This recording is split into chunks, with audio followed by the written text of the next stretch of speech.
Nessa noite eu quero falar um pouquinho sobre uma oração apostólica. Oração feita pelo apóstolo Paulo. Carta de Paulo aos irmãos de Colossos, ou carta aos Colossenses. Capítulo 1, a partir do versículo 9. Eu não vou ler os contextos, vou discorrer só sobre os argumentos de Paulo, sobre o desejo dele em oração para com os irmãos de Colossos. O versículo 9, ele diz assim: por esta razão que ele está dizendo aqui, por esta razão, que razão? Está acima, está no versículo 10, e no versículo 7, ele fala do ensino e da orientação que Epáfras, um auxiliar dele, levou aos Colossenses. E aí ele fala da fé dos irmãos de Colossos, mas o que eu quero pegar é o que o Paulo, por efeito do conhecimento adquirido pelos colossenses, como eles aprenderam muito de Jesus e colocaram em prática o aprendizado, o Paulo então diz: por esta razão, desde o dia em que ouviu quem? Epáfras, falar da fé dos irmãos de Colossos, ele disse: não cessamos de orar por vós e de pedir por vocês. O que você pedia, irmão Paulo? Eu pedia que sejais cheios do conhecimento da sua vontade. Olha a oração do apóstolo. Primeiro item da oração do apóstolo: Pai do céu, eu te peço uma coisa. Esses meus irmãozinhos que estão aprendendo comigo, da graça manifestada a mim, do dom que tu me destes, eu tenho trabalhado para que eles aprendam de ti. E eu quero te fazer um pedido, ó Deus. Essa é a oração do Paulo, estou parafraseando ela. Ele disse: qual é o pedido? Eu quero, Senhor, que eles sejam cheios do conhecimento da tua vontade. Eu pergunto nessa noite: você conhece a vontade de Deus? Você sabe qual é a vontade de Deus para a sua vida, para a nossa vida? Você tem mergulhado nesse conhecimento? Você tem pego a sua Bíblia e sublinhado tudo que revela a vontade de Deus para você? Como disse o irmão Silvio, às vezes nós ficamos aqui 18 anos aprendendo o que precisa ser feito, mas não fizemos. Às vezes ficamos 30 anos dentro de uma igreja, ouvindo, mas não fizemos nada com aquilo que ouvimos. Ora, Jesus disse, irmão Silvio citou aqui, lá no capítulo 7 do Mateus, ele disse: aquele que ouve as minhas palavras e não transforma as minhas palavras em prática de vida, é semelhante ao homem insensato, o homem imprudente, o homem sem entendimento, que edifica a sua casa na areia. E que quando vem, olha só, que quando vem a tempestade, o tumor, ou outra doença qualquer, vem o ladrão, quando vem a política ruim, quando eu falo de política ruim, um governo ruim, quando vem as dificuldades, quando vem as calamidades, quando vem a enchente, entendeu? A casa desaba, se acaba, acabou-se o crédito. Acabou-se o crédito. Não quer mais nada, fica na dúvida, blasfema de Deus. Por quê? Porque a sua casa estava firmada não no conhecimento da vontade de Deus, mas estava firmada na areia. Entendeu? Estava edificado num egocentrismo, na ideia que Deus é bom se Ele fizer o que eu quero para mim, na ideia que Deus é bom se Ele curar a minha enfermidade, se Ele curar do outro, mas não curar a minha, Ele não é bom.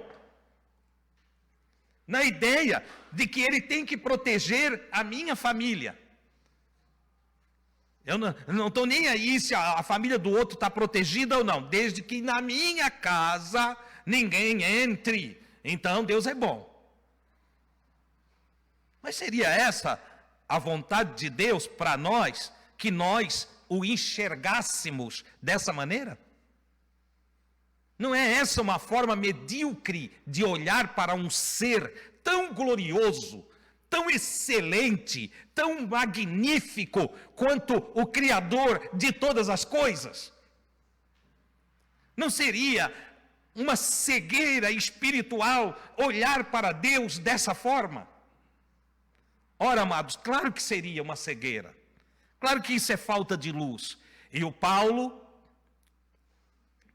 querendo o bem de todos os irmãos de Colossos, faz esse pedido a Deus, que nós devemos copiar, que nós devemos fazer, tanto para nós mesmos, quanto para os nossos irmãos, quanto para a nossa família, para os nossos amigos. Ó Deus, concede a meus irmãos e irmãs, a minha família, a todos os que me rodeiam, concede, Senhor, que eles sejam cheios do conhecimento da Tua vontade, em toda a sabedoria, que eles saboreiem este conhecimento, que eles saibam aplicar este conhecimento e inteligência espiritual. Irmãos, na maioria dos lugares que eu vou pregar hoje em dia, eles não gostam de me ouvir. Não são como vocês. Porque a maioria das igrejas que me convidam são de linha pentecostal. E eles me convidam na expectativa que eu vou chegar lá e eu vou dizer uma porção de coisa para todo mundo sair pulando, para todo mundo dar glória a Deus, falar línguas estranhas. Eles ficam na expectativa de que eu vou lá para fazer o reteté, como eles chamam, né? E eu chego lá como eu chego aqui para vocês. Eu abro a Bíblia, começo a ler a Bíblia e explicar a palavra. Teve igreja que eu cheguei, só de eu dizer assim, a paz do Senhor, irmãos, virou um alvoroço. Aí eu calo, fico caladinho esperando eles calar também. Aí um griteiro para lá, para cá, e bate palma, e roda e tal. Nada contra não, só que eu paro. Eu paro porque eu já entendi que se eu continuar falando, eles não vão escutar nada. E eu saí daqui para ir lá ensiná-los. E eles ficaram num griteiro, então eu não falo. Aí eu fico paradinho, eles vão parando. É engraçado, porque vai parando assim, devagarinho. Vai acabando por lá, aí um vai olhando para mim, o outro vai olhando para mim, o outro, até que todo mundo fica quietinho, aí olha para mim. Entendeu? Aí quando olha para mim, diz, irmãos, eu tenho uma mensagem para entregar para vocês. Oh, Jesus. Lá tem que eu parar de novo. Entende? Seguro. Eles vão tudo voltando para o lugarzinho deles. Entende? Aí quando silencia de novo, irmão, vocês precisam me ouvir. De que adianta Deus enviar uma mensagem para vocês, através de mim, ou de outro, e vocês não ouvir? Poder de Deus não é gritar. Poder de Deus não é falar línguas estranhas. Poder de Deus não é nada disso. Poder de Deus se adquire com conhecimento de Deus, sabedoria de Deus e uso inteligente da nossa espiritualidade. Aí sim, um homem que tem conhecimento de Deus, uma mulher que tem conhecimento de Deus e tem sabedoria, aprendeu, saboreou, experimentou como é, sabe como colocar em prática e é inteligente para colocar em prática, esse tem poder de Deus. E ele pode estar cheio do poder de Deus e não dar um aleluia. Vocês já foram em reunião que dá aquele barulhão todo e o pregador se empolga, e aí ele diz assim, quem não deu um aleluia ainda está vazio do Espírito. Vazio do Espírito está ele, que não sabe o que está falando. Entendeu? Porque eu não sou obrigado a fazer barulho para mostrar que estou cheio do Espírito. Pastor Satiro Loureiro. Foi pastor, um dos primeiros pastores, ou o segundo pastor da Assembleia de Deus em Itajaí. Ele costumava dizer que um caminhão, quando vem cheio, está carregado, ele vem como que gemendo, vem rangindo, né? Passando por... vem gemendo. Ele disse, quando vem vazio, é uma barulheira. Entende? Vem batendo roda e parafuso solto. A maioria dos crentes são vazios. Eles fazem muito barulho, mas eles não vivem a vontade do Senhor. Nem conhecem a vontade do Senhor. Então não se iluda, irmão. Não se iluda. Irmão Silvio falou aqui da infância espiritual, do nascer de novo. Entendeu? Não sejais para sempre menino, diz o Paulo. É preciso crescer. Todos temos que chegar à estatura de varão maduro, à estatura completa de Cristo. Nós precisamos evoluir para ser como Jesus. Todos nós. Não é um processo de hoje para amanhã, não. É como falou o irmão Silvio. Às vezes é 30 anos e a gente ainda tropeça. Mas nós estamos crescendo sim. E precisamos nos desenvolver sim, para ser semelhantes ao Filho do amor de Deus, Jesus Cristo, nosso Senhor. É isso que precisamos.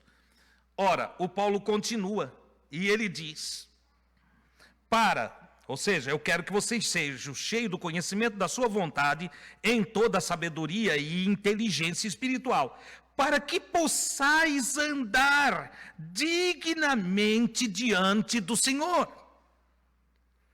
Eu oro para que vocês tenham conhecimento, adquiram sabedoria e, dentro do saber, possam aplicar inteligentemente o conhecimento adquirido, para que sejais dignos diante do Senhor, para que vos portais com dignidade, porque eu sou crente, eu sou evangélico, mas vive brigando, vive fazendo confusão, vive mentindo, compra e não paga, entendeu? Assina contrato e não cumpre o contrato assinado, já não se fala mais nem da palavra, porque você sabe que a necessidade de contrato surgiu, a burocracia é o efeito da ausência da palavra honrada. Porque lá antigamente, quando o avô, o bisavô, o pai estava fazendo um compromisso, meu pai, por exemplo, comprou um terreno aqui nessa rua, quando eu ainda era menino, tinha 5 anos de idade.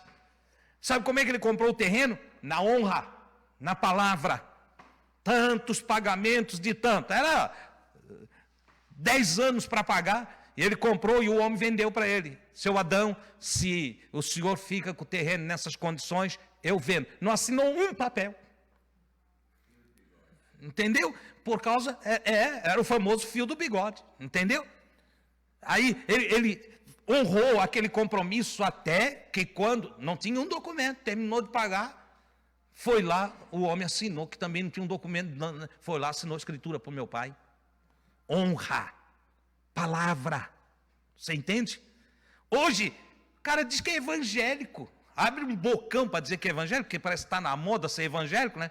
Hoje ainda eu estava vendo um vídeo, tem igreja evangélica aí agora que tem até rave, como é que é aquela música doida lá, do morro lá, como é? Funk, um culto com funk e as meninas rebolando em cima do altar para lá e para cá, entendeu? Só faltou tirar a roupa dentro da igreja.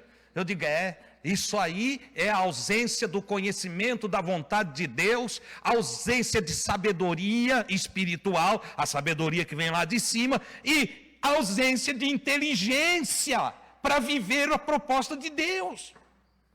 Mas essa ausência começa no líder, porque também um líder, né, que se diz homem de Deus, espiritual, com ministério, que está a serviço do Senhor, que é assim que ele se apresenta, não é? Que deixa isso acontecer, ele é responsável. Ali não é lugar para aquilo. Você me entendeu? Então, tem que saber o ambiente a que se refere, qual o propósito, o que estamos ali fazendo, Por exemplo, hoje nós viemos aqui para aprender da palavra, para ouvir da palavra, para cantarmos canções para o Senhor. Então não é para misturar, não misture as coisas. Quer ir no baile funk, que vá. Entendeu? Vá com essa tua cara aí feia e vai lá. Pronto. Ai, irmão Deus, mas eu não vou para o inferno se eu ir no baile funk? Claro que não. Que inferno? Que inferno? Tu só vai para um lugar que não é legal.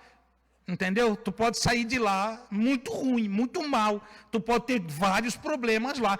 Podes até sair algemado. Porque lá está cheio de coisa que não convém para você. Mas não é pecado, porque tem gente que ele só lida com o pecado, né? Tem gente que não sabe nem o que é amar.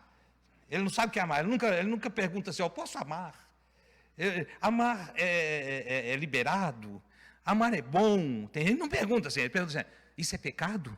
O negócio dele é o pecado, porque está algemado por um entendimento de inferno. Então, tem alguns que com medo do inferno, ele nem serve a Deus. Eles só são aqueles sanguessuga que se aproximam do Senhor para se livrar do inferno. O negócio é o inferno. Tira o inferno que eles se desviam. Entendeu? Pois eu quero dizer para vocês, todos aqueles que eu estou falando aqui, estou falando lá para um público em casa, né? Quero dizer para vocês todos que vocês não precisam se preocupar com o inferno. Não. O inferno vai ser extinção. Então não se preocupe com o inferno. Para que se preocupar com o inferno? Preocupe-se de amar a Deus para ter vida eterna. Essa é a grande verdade. Preocupe-se de seguir o Filho de Deus, Jesus Cristo, a fim de que você herde a vida eterna. O inferno, esse é o menor do teu problema. Entendeu? Então você vai aonde quiser, faz o que quiser. Agora, quando você é cheio do conhecimento da vontade de Deus, é cheio da sabedoria e inteligência espiritual, é claro que você não vai num lugar desse. Eu é que não vou. O que eu vou fazer lá? Tem nada lá para mim. Entendeu? Aí ele continua. Para que possais andar dignamente. Então, para que não seja indigno, enquanto diz que serve a Deus. Eu preciso ser uma pessoa digna. Poxa, não, se você é mentiroso, não diz que você é evangélico. Se você é mentiroso, não diz que você serve a Deus. Não diz, porque você não serve. Entendeu? Se você é trapaceiro, é enrolão, não fala. Por favor, não fala que você serve a Deus coisa nenhuma.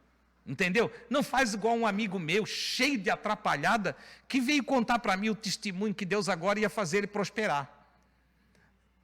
E que as mentiras eram para ajudar Deus a fazer as bênçãos para ele.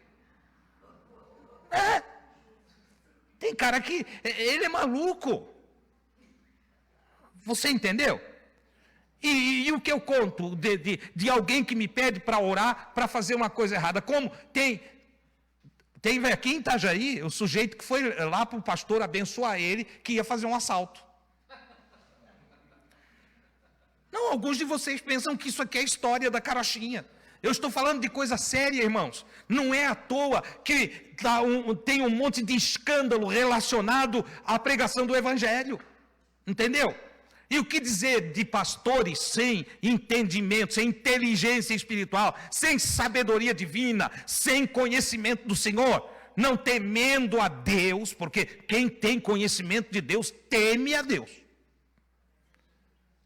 A Escritura mesmo diz que o princípio da sabedoria é o temor do Senhor. Se não há temor do Senhor, não tem sabedoria. É tolo quem não teme a Deus. Ora, e o que dizer de pastores que ouvem confissão, tanto de marido quanto de mulher, e se aproveitam das confissões para ir atrás da mulher que confessou?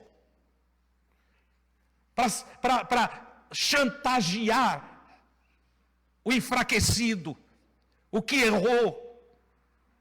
Não existe temor de Deus, tal homem é um Satanás.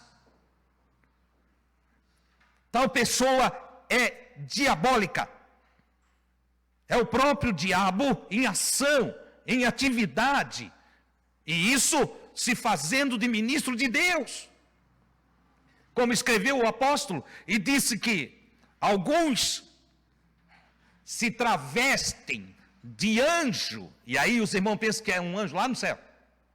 Não, de anjo, de ministros, de mensageiros de Deus. Alguns se travestem de mensageiros de Deus, entendeu? Mas são diabos, adversários da cruz, adversários de Jesus, adversários da alma faminta de Deus. Quantas pessoas, quantos lares destruídos por líderes que, não tendo conhecimento de Deus, brincaram com os sentimentos das pessoas que estavam ali abrindo o coração para eles. Ora, amados, o Senhor vingará. Tais pessoas serão destruídas. O Senhor não deixará passar. A Escritura não falha. Paulo escreve e diz: não erreis. Deus não se deixa escarnecer. Tudo aquilo que o homem semear, isso também ceifará. Mas, continuando, o Paulo diz para que vocês sejam, para que vocês possam andar dignamente diante do Senhor, agradando-lhe em tudo, frutificando em toda boa obra e crescendo no conhecimento de Deus. Eu gosto disso aqui.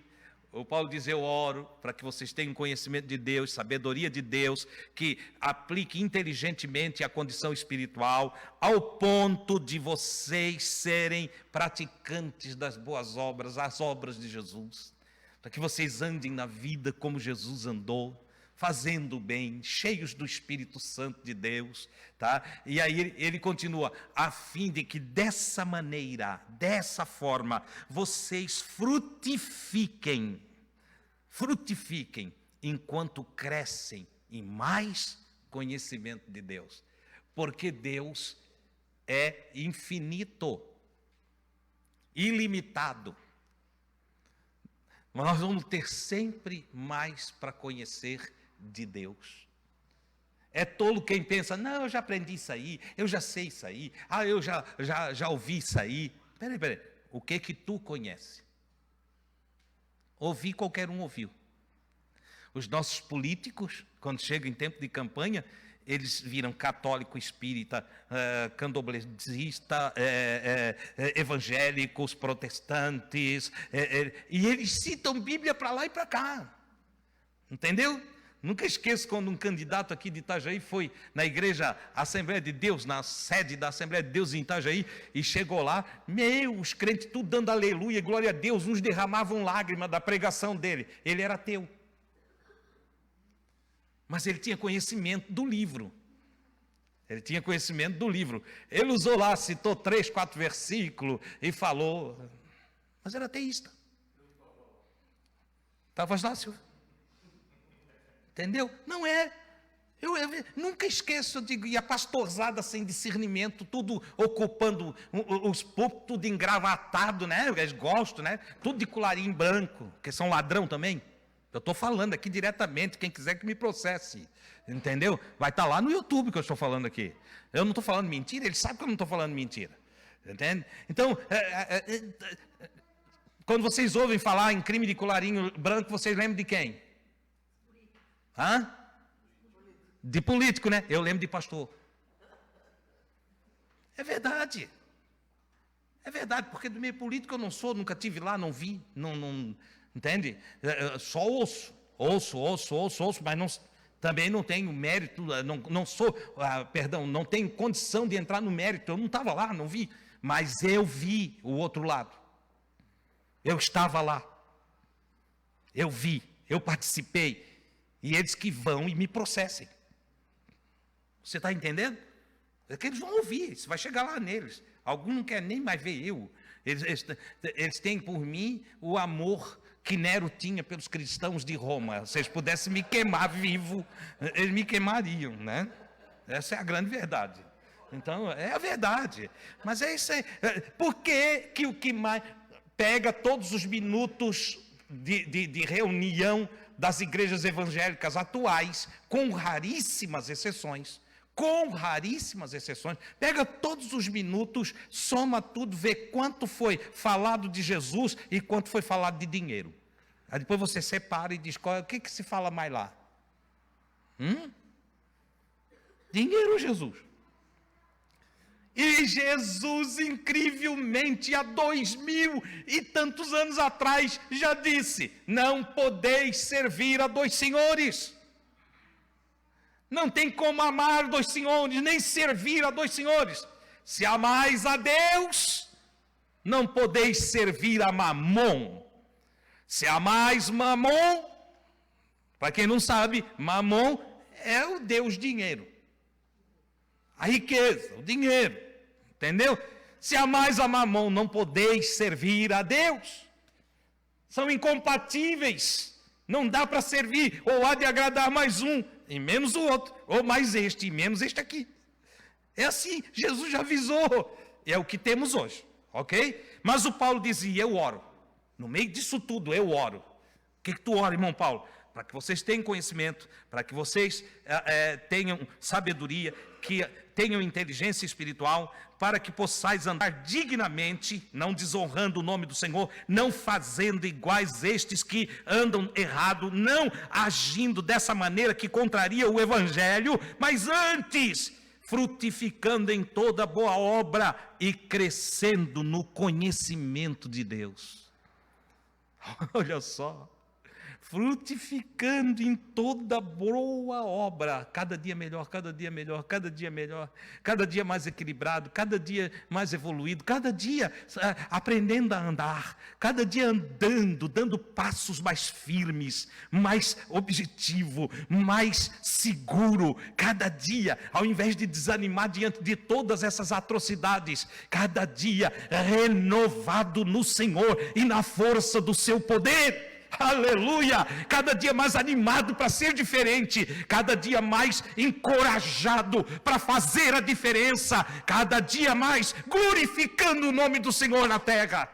Essa é a oração do Paulo, que o crente não recue, mas que ele vá adiante. E ele continua, frutificando em toda boa obra no conhecimento do Senhor, corroborados, firmados, enraizados em toda a fortaleza.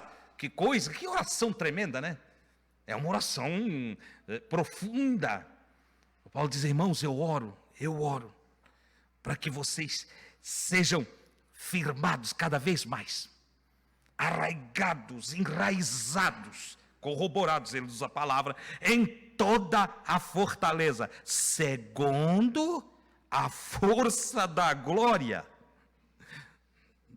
de Deus, da doxia, ou seja, da essência do divino, porque ele está trazendo lá de cima a ideia de conhecer a Deus. Quem conhece a Deus, conhece a glória de Deus.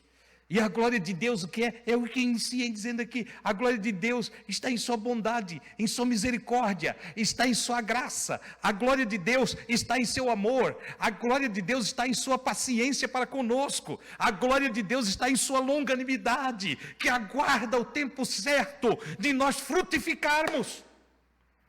Então Paulo diz, olha, eu fico orando e eu peço isso segundo a força da glória do Senhor, em toda a paciência e longanimidade, com gozo, dando e ainda orando, eu dou graças ao Pai, que nos fez idôneos, maduros, que nos fez, você é maduro já?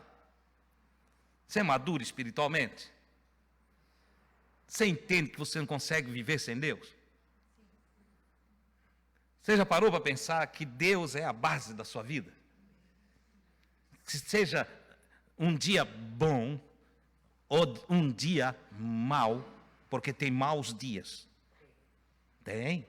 O Salomão escreveu. Inclusive ele fala, lembra-te do teu Criador, ou lembra-te dos teus pais, no dia da tua mocidade. Peguei vocês, hein? Lembra do teu Criador, daquele que te criou, dos teus pais. Ele está falando em Eclesiastes, a vida embaixo do sol. Lembra-te do teu Criador nos dias da tua mocidade, antes que venham os maus dias.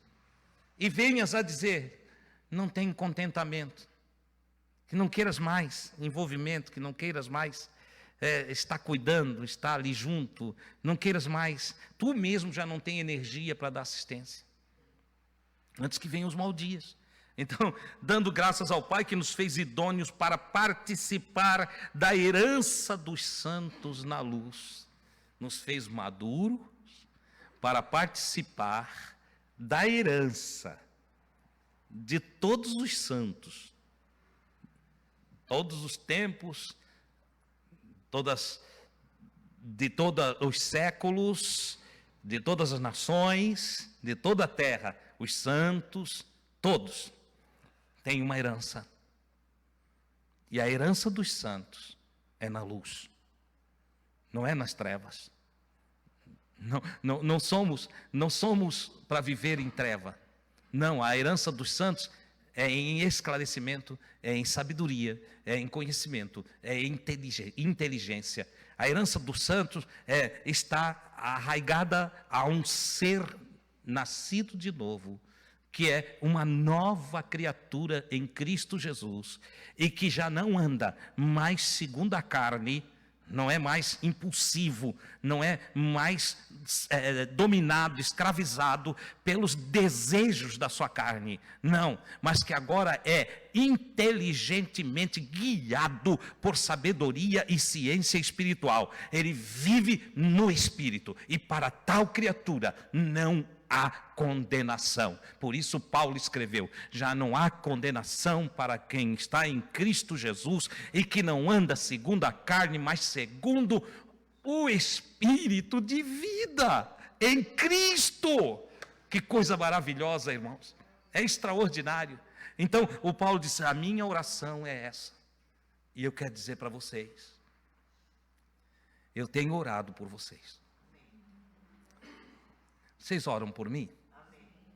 Eu tenho orado por vocês, para que cada um de vocês se torne um mestre. Se tem um homem que não sabe o que é ciúme, sou eu. Nunca soube. Desde quando namorei a Gui até o dia de hoje, nunca tive ciúme dela. Nunca passou pela minha cabeça qualquer coisa aflitiva chamada ciúme. Nunca existiu em mim. Ela sabe disso. Eu já ouvi de gente: mas quem não tem ciúme é porque não ama. Eu digo: vai contar a história da carochinha para outro. Isso é bobagem, isso é argumento de tolo. Entendeu? A Escritura diz que o amor não tem ciúmes. Eu amo a irmã Gui, logo não tenho ciúme. O amor não trata com leviandade, não é o que está escrito em Coríntios 13? O amor não é leviano, tá? O amor não é desconfiado. Se ama, não desconfia. Quem ama, acredita. Entendeu? Quem ama, acredita. O amor não desconfia. Tá? Então está lá escrito, tá dentro das Escrituras. O amor é sabedoria de cima. Eu não estou falando de paixão, não confunda. Paixão é carnal. A paixão tem um início, um meio e um fim. Toda paixão. Nenhuma paixão é eterna, porque a paixão é carnal. Mas o amor é eterno. O amor é eterno. Entendeu? O amor vai pela eternidade, nunca acaba. O amor nunca falha. Essa é a grande verdade. Eu estou comparando lá o amor de marido por mulher e o ciúme que pode, em potencial, ter existido entre marido e mulher.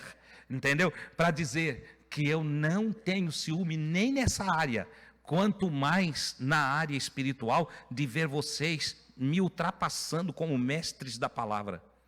Não tenho esse ciúme. Pelo contrário, eu gostaria de chegar aqui nessa casa e poder, como vocês, ficar aí sentadinho ouvindo, muitos usados por Deus aqui, me ensinando também. É o meu desejo. Vocês já notaram que cada vez que vem um pastor aqui, mesmo sem convite, eu passo a pregação para ele? Porque eu gosto de ouvir. Eu gosto de ouvir. Entendeu? E o irmão Paulo, ele traz esse argumento. Ele diz: olha, vocês precisam frutificar e ser idôneos para, ou maduros, né, para participar da herança dos santos na luz. Porque ele, Deus, nos tirou da potestade ou da autoridade das trevas e nos transportou para o reino do Filho do seu amor. Deus nos tirou das potestades. Você sabe o que é potestade? Potestade é uma autoridade. Entendeu? Potestade não tem nada a ver com um monte de diabinho voando, assim, aqueles desenhos que tinha, não tem? As cadeias hierárquicas do satanismo, as cadeias hierárquicas dos anjos caídos. Isso é tudo balela, joga isso tudo na lata do lixo, que isso não tem valor nenhum. Isso não é o que está escrito. Entende? A potestade aqui é uma palavra para definir juízo, tá?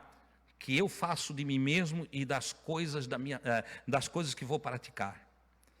De pensamentos hierarquicamente colocados sobre mim que me levam a agir contra a espiritualidade e a favor da minha carnalidade.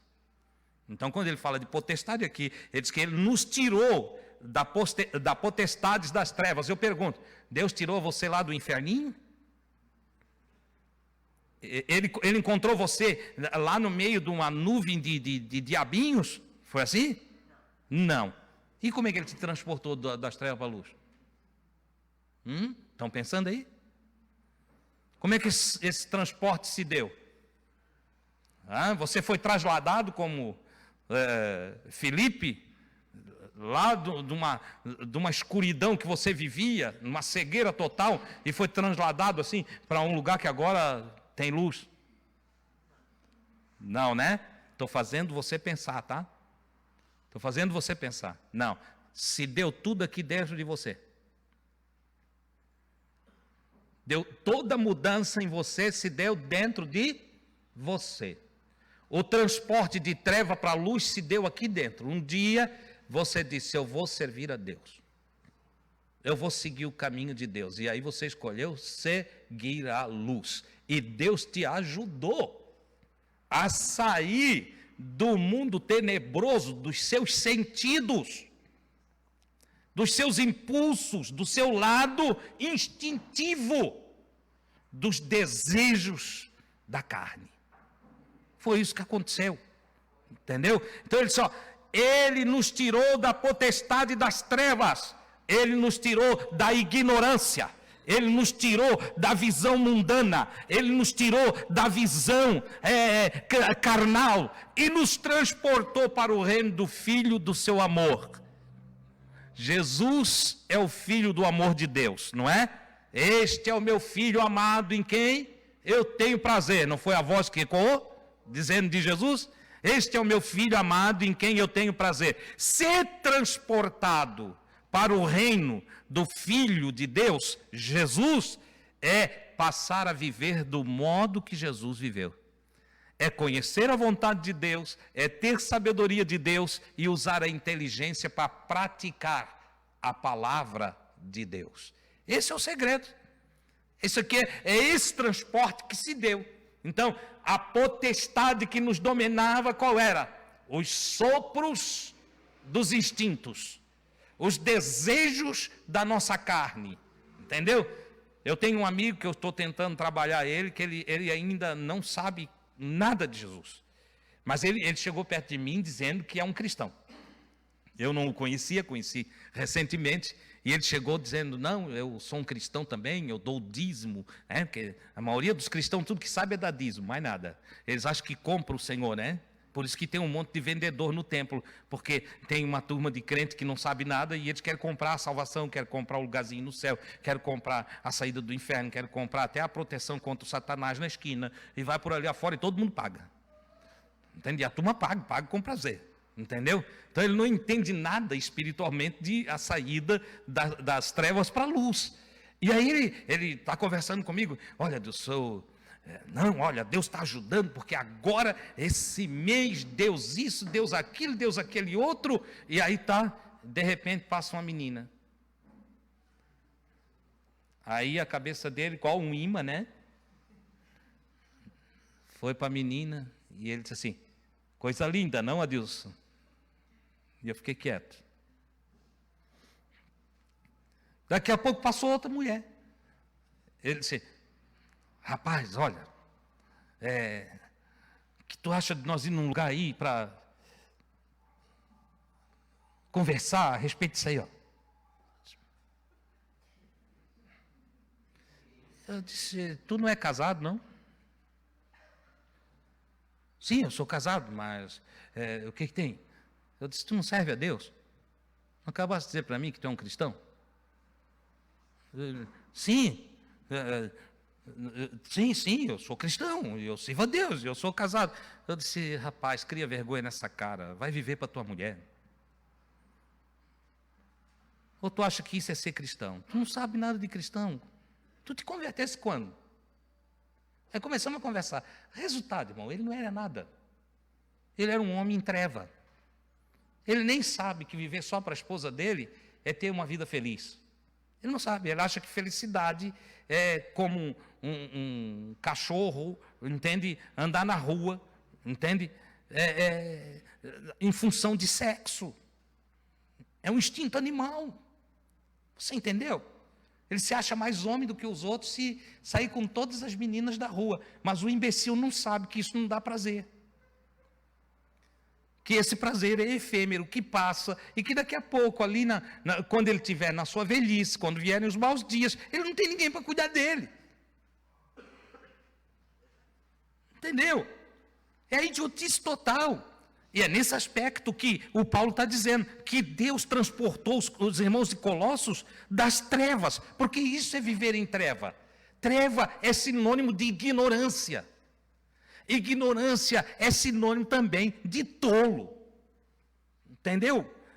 Então, olha só, um insensato no seu caminho, achando que é o bambambam, querendo fazer, me chamar a atenção com coisa que ele não sabe, que não tem valor nenhum para mim, porque eu estou no outro tipo de reino. Eu estou no reino do amor do Filho de Deus. Eu estou naquele reino que Jesus é o rei, que ele é o comandante, é o líder, é o reino de toda graça, de toda bondade. Eu estou nesse reino, entendeu? Eu estou dentro do reino que a palavra diz que é para eu zelar pela esposa da minha mocidade, em que o próprio Deus foi testemunha entre eu e ela quando nos unimos.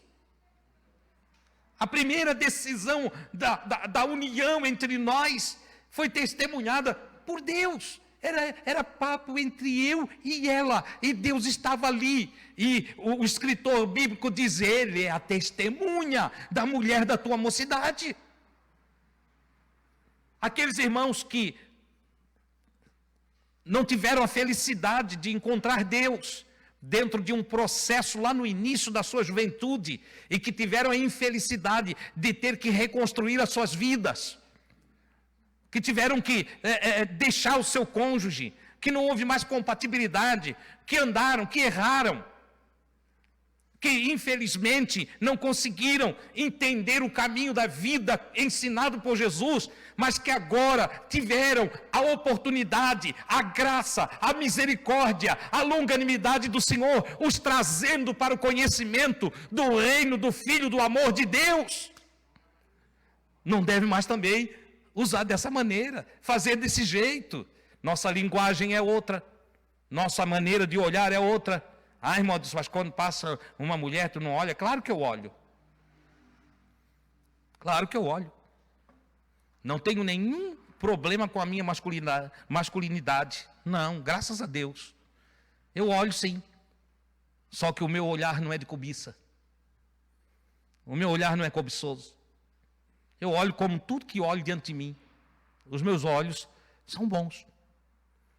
E a Escritura diz, se os teus olhos são bons, todo o teu corpo terá luz. Eu não olho querendo para mim.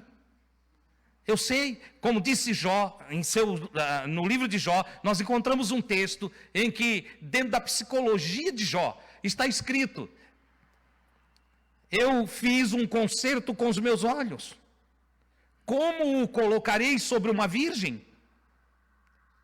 Como é que eu vou ficar olhando mocinhas por aí, se eu já tenho um concerto, um pacto, se eu já tenho uma aliança, primeiro com Deus, depois com a minha esposa? E depois com a minha família, que tipo de pai sou eu agindo dessa maneira?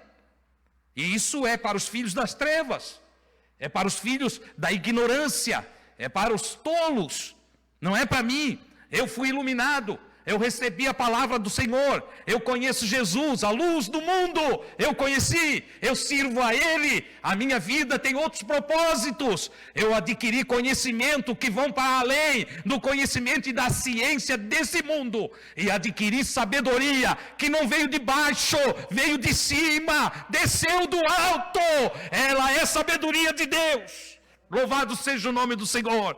E agora, como eu agiria diferente, conhecendo o Senhor? Não dá.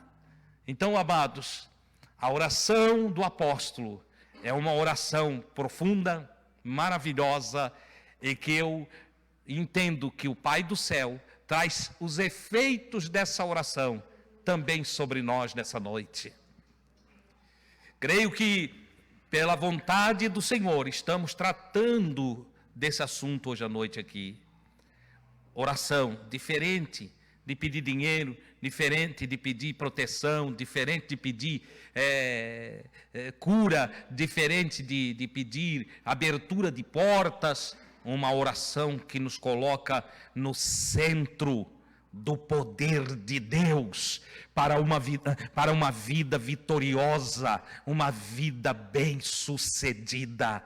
Que o Senhor nos coroe com essas dádivas, conhecimento, sabedoria, inteligência, frutificação, enraizamento em toda a verdade, para que sejamos achados dignos de um dia estar em pé, olhando para o Filho do homem.